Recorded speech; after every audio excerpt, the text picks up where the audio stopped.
Welcome to the One Girl Travel Podcast, episode 103. Welcome to the One Girl Travel Podcast, your passport to the world of solo travel, with certified life and travel coach, Alessia Tenebruso. Join Alessia as she shares her own journey of self-discovery through solo travel, while also focusing on topics such as life coaching insights and travel tips along the way. Now, here's your host, Alessia Tenebruso. Welcome to episode number 103 of the One Girl Travel Podcast. Today's a special episode. I don't think I've ever done this before, but I am sharing a lesson that I taught in my now retired membership, the One Girl Travel Club. Still is the Solo Travel Social Club over on Substack, so be sure to subscribe and follow me there. And that's where I'm still sharing all of my solo travel tips, tricks, lessons, everything is there. But I thought this topic was so important, and I wanted to share it with all of you on this podcast today because I want to make sure that if you're thinking about solo traveling, but the fear of being lonely prevents you from taking your first step to travel by yourself, I want this to help ease your mind. And also, this is for anybody who just might feel a little intimidated about meeting new people and making friends as an adult. I know it's not that comfortable as an adult to go up to a stranger and try to become friends or just have a conversation, but it is possible. And through my experiences with solo travel, I really learned and developed a skill of meeting people and embracing them and having fun and just really expanding my social circle and creating some really great friendships along the way. And meeting people when I solo travel is one of my favorite things about solo travel. When you're traveling alone, there is no real boundary or anything to prevent you from meeting other people. When you're with a large group, you're usually interacting with your group and not looking outside of your circle to meet new people. But when you're by yourself, it's just such a great opportunity to meet new people and introduce yourself, and you never know who you might meet. And I do want to give a shout out to every person I have met during my travels. Meeting people when I travel and they show me kindness, or they want to have fun with me, or they engage in conversation, or they go above and beyond. Like, every single one of those interactions mean the world to me. And I am just so grateful for everybody I've met over the past decade plus during my traveling. And all of those people have really made an impact on me, my life, my outlook on meeting new people, because there are incredible people all around us. And it's just up to you to step outside your comfort zone and embrace meeting new people. And this is, if you want to solo travel and you're worried about being alone or lonely, or just in your everyday life, if you do want to expand your social circle, you want to get out of the house more, you want to interact with people that you have some similar interests with, this is for you. So get ready to embark on a journey of meeting new people, stepping outside your comfort zone, and hopefully making some great new friends. Enjoy. Travel solo, not alone. This is one of my favorite topics because I love the fact that you can travel by yourself and still never be truly alone. There's so many people to meet, especially when you're traveling in different countries. You can make friends all over the world, and I think it's the coolest thing. For beautiful eyes, look for the good in others. For beautiful lips, speak only words of kindness. And for poise, walk with the knowledge that you are never alone. There are friends just waiting to meet you all over the world. So I really hope you embrace them after you have this lesson. So the importance of meeting new friends. As children, we participated in school, we had sports, we had extracurriculars that just filled up our social calendars. But as we age, the opportunities to meet new people feels a lot more slim.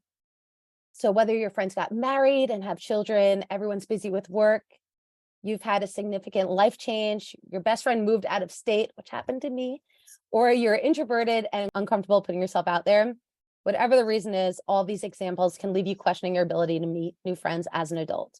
And there's so many women, especially, that struggle with meeting new friends. And that's why I chose this topic.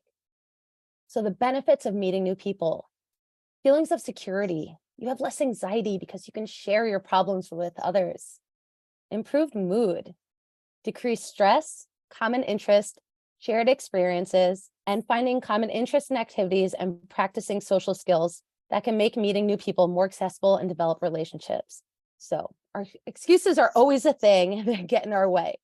So, even when you may want to meet new people, it's easier and more comfortable to avoid putting yourself out there. So, some of the excuses I've heard and I've personally experienced are I can't trust strangers. I don't know where to meet people. I wouldn't know what to say. I feel awkward. They could be dangerous. They might reject me. I don't have time. I don't speak the language. But when you use these excuses, you're building a barrier between yourself and new opportunities. So the difficulties of meeting new people as an adult are feeling vulnerable when you put yourself out there. You struggle with making or keeping friends for multiple reasons.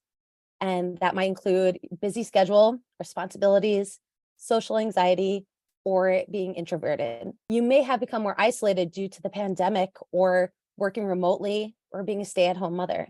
You might feel guilty for spending time on yourself and your needs, which I feel like so many women feel guilt around putting that time on themselves. And you don't know where to meet people. You don't have any hobbies. You had bad experiences in the past. So the first thing I recommend for you to do before you go out there and start meeting new people is to know what you're looking for in a friend. If you can construct your ideal friend, what traits would they have? So for me, what I find really important in a friend is somebody that likes to have fun, who has a positive attitude, they're honest and trustworthy, they're ambitious, they're going to be there for me. We have deep conversations, is up for anything. And I have a long list and I put it all in the workbook so you can see the whole list on there. But finding that one person who has all these traits is very unlikely. So that's why it's really important to have a diverse group of friends that might have some of these traits. So you might have Martha who really likes to travel. You might have Nancy that really likes to dance. You might have Lindsay who loves to have great conversations. And that's okay. You can't put all this pressure on one person to be the perfect friend for you that will be up for anything that you want and will be there no matter what. That would be a lot of pressure for you and that person. And it's not fair to expect so much from one person. But when you can find a variety of friends that share some common interests, then you can hang out with them and you can do the things that you want to do without any pressure on anybody. So knowing the traits of your ideal friends is going to allow you to better imagine where this friend would be hanging out. So think about your values, your interests, your goals, and your ideal friend list, and where would that person be? Because you need to put yourself at those locations in order to meet the person that would also be hanging out there. So for me, my location would be in an airport lounge, in a beautiful hotel lobby, a concert, at an art class. So I would want to put myself in those situations where I'm there because most likely the person I want to hang out with is also there. How to create new friendships. So how we perceive the world and our circumstances is either going to help hinder us or it's going to, I'm sorry, how we perceive the world and our circumstances will either help or hinder us in our quest to embrace new people. So that's why it's so important on having a positive mindset.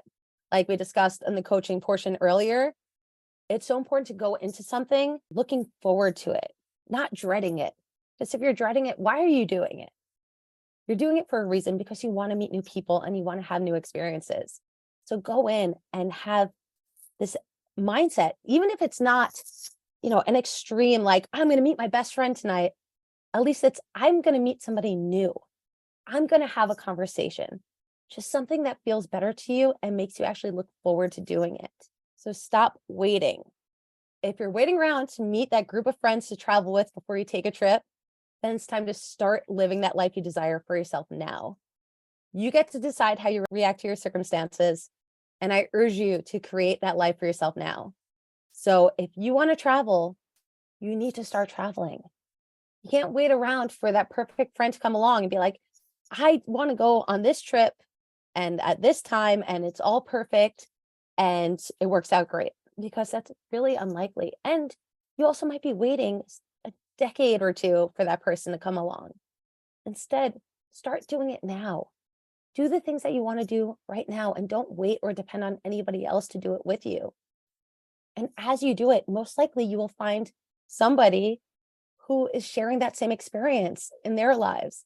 And then you can connect and form those relationships. Be curious. Rather than focusing on how uncomfortable you feel or you're worrying if somebody's going to like you, focus on being curious. When you lead with curiosity, you can focus on getting to know somebody new. So I really recommend asking them about themselves. Show that you're truly interested.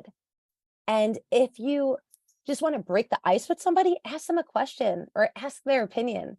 Show somebody that you actually care what they think. And I think that's such a good icebreaker. If you're in a store, you can just look at somebody, be like, hey, do you like this? Like, do you like this scent? What do you think of this? Do you like this brand? It's just an icebreaker. And it's something so simple, but we make it out to be such a big thing in our heads. People love conversation and they love being asked about themselves.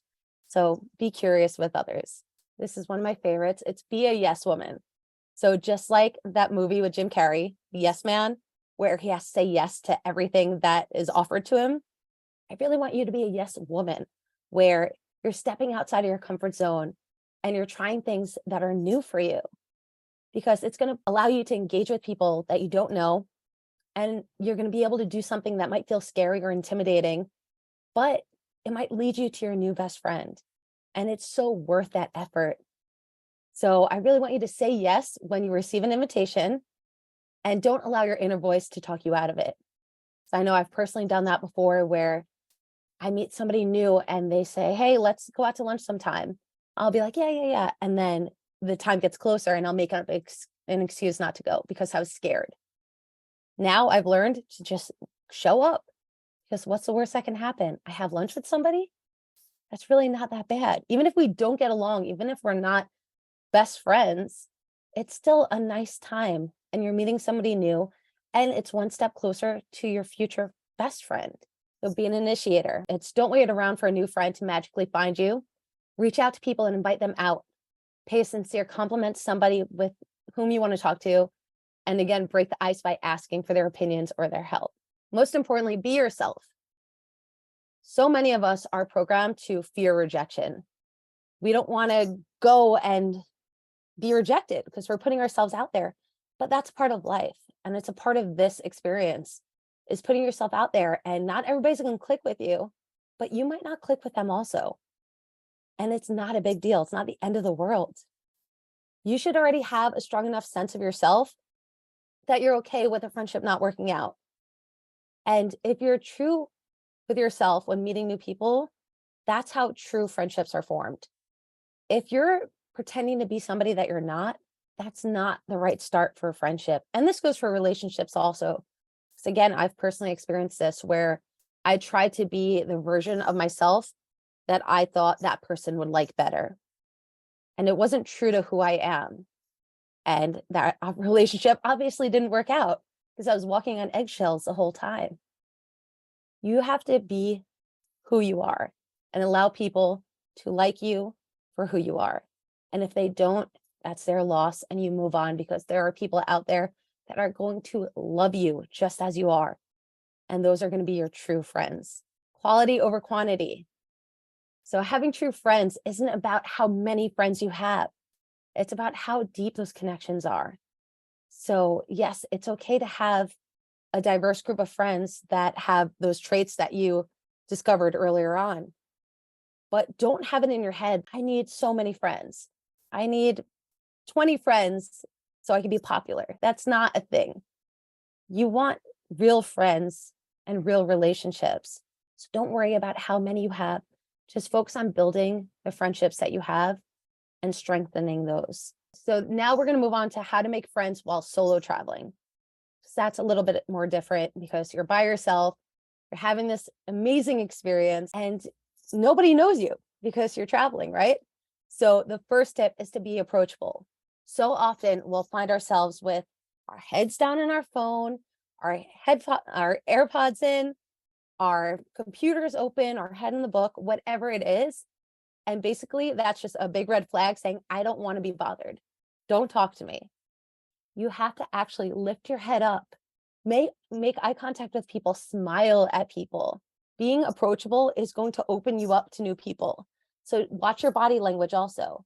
besides having your head down and, your headphones in, watch if your arms are crossed. Don't cross your arms. And also, if you're sitting next to somebody, if you shift your body away from them, that's basically saying, don't bother me also. So just be mindful of your body language. So join an online travel group. So you already did that. You're a part of the One Girl Travel Club, but there are other travel groups out there that you can also join. And it's basically finding community with other women that share your interest. So just like all the women in the One Girl Travel Club, we all want to have lives of freedom. Some of us want to travel the world, others might not want to, but we're all here because we want more and we're ready to step outside of our comfort zones. So if you can find community with other women, and even if it's not face to face, you can form friendships online, and then hopefully one day you'll meet in person. So be spontaneous. This is really important when you're traveling by yourself, because if you have every second of your trip booked, then if you meet somebody and they ask you if you want to hang out the next day, what's going to happen? You'll be like, oh no, sorry, my day's already planned, I can't. And then you're going to miss out on some amazing opportunities and possibly a new friend. So what I personally do when I'm traveling is the things I really want to see, I make sure to book tickets for it and I plan it for the beginning of my trip. And then that way, towards the end of my trip, I have more freedom to do whatever I want. And if I meet somebody new and they want to hang out, like, yeah, I can hang out on these days. I have this time. And then I can do the things I want to do, but also be spontaneous. So this one is, I love this one. I never did, trust me, talking while in transit. So that means striking up a conversation with people that you sit with on a plane, on a bus, wherever you are, even an Uber driver. Have conversations with people, especially if it's a long flight or you're going somewhere really amazing and it's your first time, you're excited. It's okay to have conversations with other people. Again, look for their body language. If they have their headphones in or they're reading a book or their eyes are shut, then don't don't bother them because they're probably sleeping or relaxing and they don't want to be talked to. But if you see that they, throw you a smile or they make small talk, then feel free to have a conversation. And you never know what that's going to lead to. I recently went to Colorado and it was 3 seats in a row. I had the window and there was this guy around my age on the aisle seat, nobody in the middle. We started talking and he pulled out his little like Nintendo video game and asked me if I wanted to play. And we ordered beers and we had the most fun ever on this flight. And it was just for a flight. It was 4 hours of so much fun. And that would have never have happened if we didn't start chatting with each other. I could have missed out on such a fun opportunity. And I'm so glad that I was open to just having a conversation with somebody. I actually offered him a disinfectant wipe, and that's how our conversation started. So have some gum or, Clorox wipes and offer it to your neighbor. And who knows, you might end up having cocktails and playing games on a flight. So for those of you that work in different remote places, utilizing co-working spaces is such a great idea for meeting new people. So instead of staying in your hotel room the whole time you're working, there are so many co-working spaces in pretty much all cities have it now.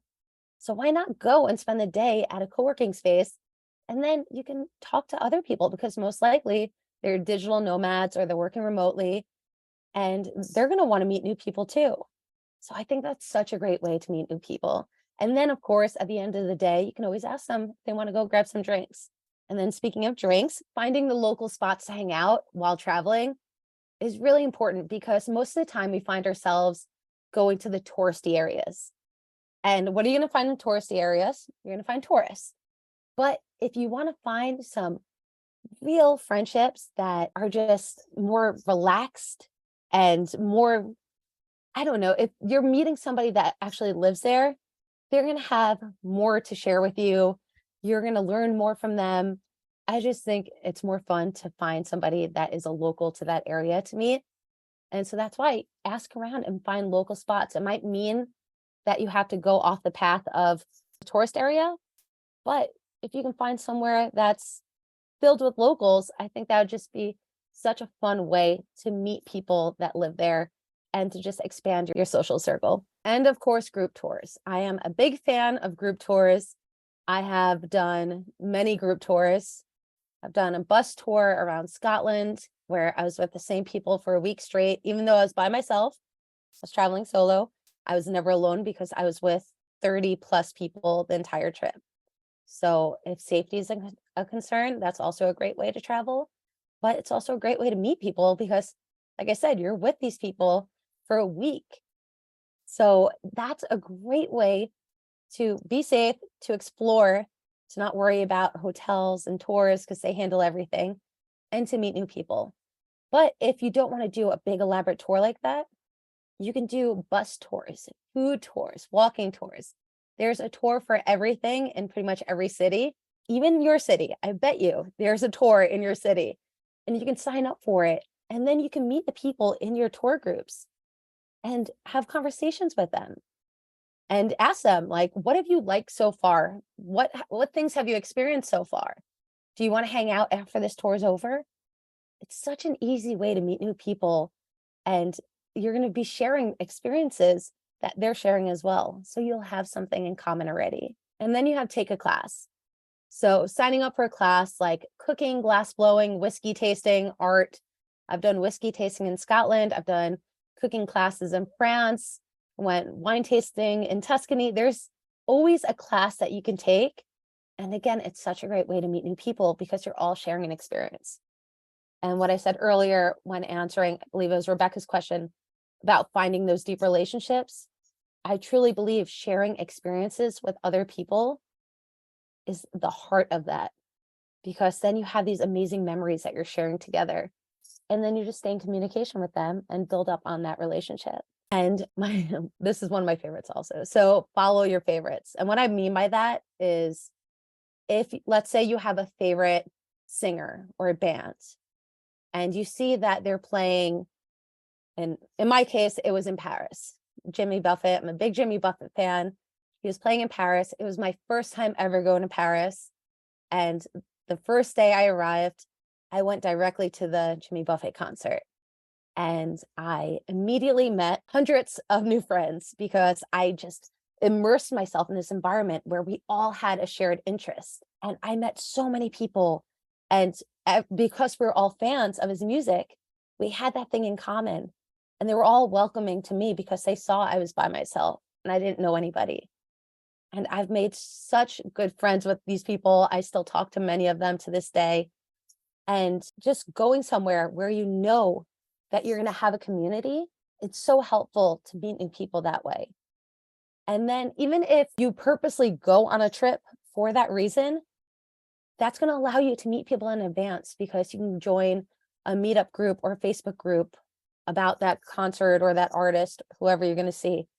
And you can chat with people before you even leave for that trip. So you'll already know people before you even go. And I think it's such a great way to stay in contact with people, meet new people, and have a really fun time, even though you're solo, and just be surrounded by so many new friends. So things to remember when meeting new people while solo traveling: listen to your gut. Like I said earlier, never go anywhere secluded with someone you have just met. Don't accept drinks from strangers, which we've all been told for probably all of our lives. Don't accept drinks from strangers. Don't trust anybody to look after your drink, even though you might feel like they are your new best friend forever. Don't trust them with your drink. Always be careful of that. I don't care who you're with. Always protect your drinks. Keep your valuables protected. Check in with your loved ones once you get back to your hotel room. So it's so easy. Once you're back at your hotel, shoot them a text message or a phone call. I prefer phone calls so they hear my voice. They know it's me. Just saying, hey, I'm back for the night. I'm going to bed. I'll talk to you tomorrow. If you ever feel uneasy about a situation, just let a staff member know, let a bartender know, a bouncer, whoever. And if you really don't feel safe, call the authorities. It's not worth the risk, and your safety is always the priority. Don't share your hotel room information with anybody. Don't share your personal information with somebody you just met.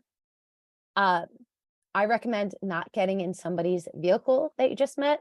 I think it's much safer to meet at a location always a public location, somewhere that's going to be full of people, never an isolated location. And finally, I'll never tell you not to do something unless it's really unsafe. But if you do meet somebody and maybe they're going to be the love of your life, you don't know. And if you do want to have a romantic moment with that person, you just need to be super safe because you don't know this person. You might feel like you do, but you just met them. So what I recommend is take a selfie together, get a photo of that person's face, send it to a friend along with the location you're going to, and make sure your find my location feature on your phone is turned on. That way you can always be tracked by a friend, somebody you trust, whoever. But I just want you to be super safe with that because that's a very like a blurred line of like fun and safety. You want to make sure you're doing both. And I just want you to be as safe as possible when you're traveling by yourself. And of course, I gave you a huge list of resources that you can use to meet new people. Personally use meetup.com. I think that's been around probably the longest, and it's a huge database of all different groups and events that you can attend. The groups range from everything you can possibly imagine. If you love Star Wars, probably a group for that. If you are traveling, they'll have like expat groups or just like wine tasting or beer tasting in Scotland, whatever it is, there's a group for it.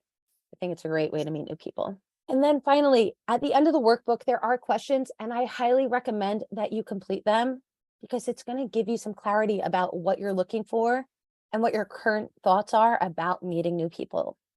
So what are your thoughts about meeting new people? How do you feel about meeting new friends? What are your excuses for not meeting new friends? Write a list of all your ideal friend traits and let this be fun. Like you can just dream up of your perfect friend. What are they going to be? Like, what do they enjoy? What are they like?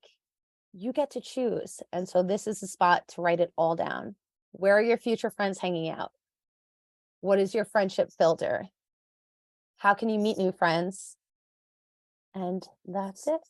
So I know I gave you a lot of information. You can go through this at your own pace with the lesson video that has everything on there. And if you ever have questions about this, I know I hit you with a lot, just reach out to me. Our challenge this month is meet somebody new. And I know it sounds very simple, meet somebody new, but I want you to proactively put yourself out there. Even if it feels scary and intimidating and you're nervous, just do it. Just start with anything that you're just beginning with. You're not going to be an expert. It's going to feel uncomfortable. You're going to be nervous. You might mess up. I don't know how you can really mess up meeting new people, but whatever. But you're putting yourself out there. And the more you do it, the more comfortable you're going to get. And then you're going to be ready for anything. So I really want this to be something that you're used to doing, because if you do want to travel by yourself, I want you to embrace new people and new opportunities, because I think that makes just the whole solo traveling process so much fun. And I'm excited for you to go on this journey. I am here with you the whole time. Reach out to me with any questions. And until next time, I will talk to you soon. Thank you so much for joining me on this special edition of the podcast. I hope you enjoyed this lesson, and I hope it inspires you to go out of your comfort zone, meet new people, join a club, a group, go to networking events, really just embrace showing up for yourself and being open to meeting new people. And I will see you next time. And I want to hear from you. I want to know if you went out and did this, how it worked out for you, or if you have any great stories about meeting people during your travels that made an impact on your life.